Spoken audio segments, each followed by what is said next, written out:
relevant to this, we are now getting yet another breaking input. Well, this input is also relevant to the Justice Yashwant Varma case. A 3-judge panel is set up by the Supreme Court, which will remain in Delhi for at least the next 3 days to oversee the ongoing proceedings.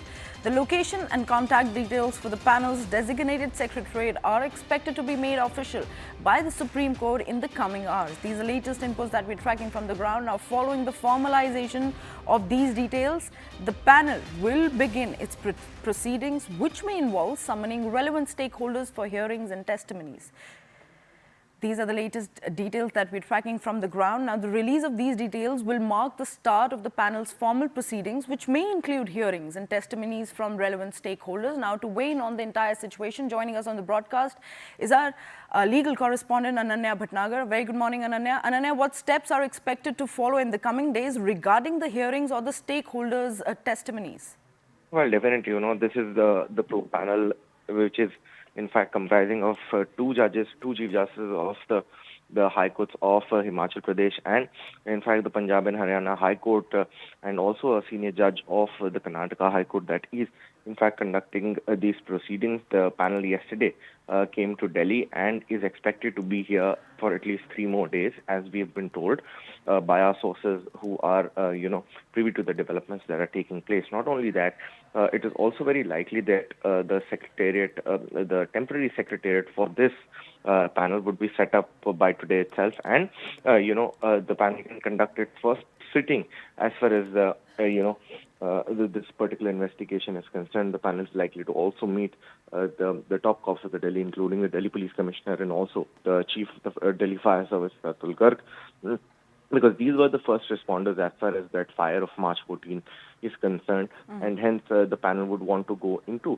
as to what had actually happened and what has the sequence of events. In fact, beginning this probe yesterday, the panel visited the house of Justice Yashwant Varma, stayed there for over almost an hour, approximately 45 minutes, where they were seen instructing officials who were accompanying them to actually take videos of the parameters and the periphery of that particular house, also overseeing that particular outhouse where that fire had actually broken out.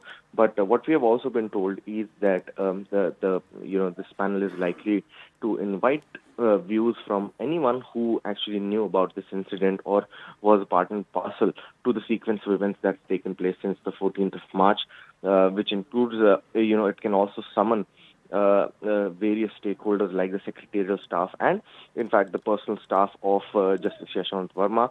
Not only that, it can also call upon Justice Devendra Kumar Upadhyay, the Honorable Chief Justice of the Delhi High Court, since he is also one of the first responders. He was the one who got to know about the incident very, very soon after Delhi Police Commissioner actually sent him a video and told him about the huge haul of recovery of cash.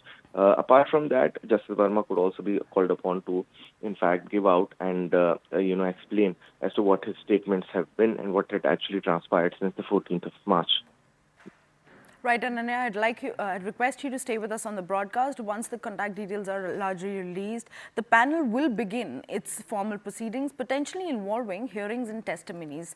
Well, this controversy is far from getting over and has also now led to a political showdown. Let's listen into all the political reactions that are pouring in on this report. Well, I am very surprised if the government has made that statement. Parliament exercises oversight over both the executive and even the judiciary.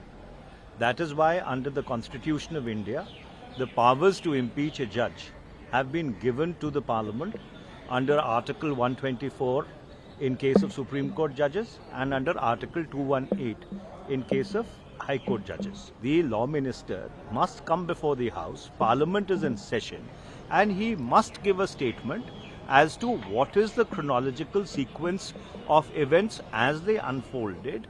If the Law Minister does not make a statement to Parliament, he would be in violation of constitutional propriety.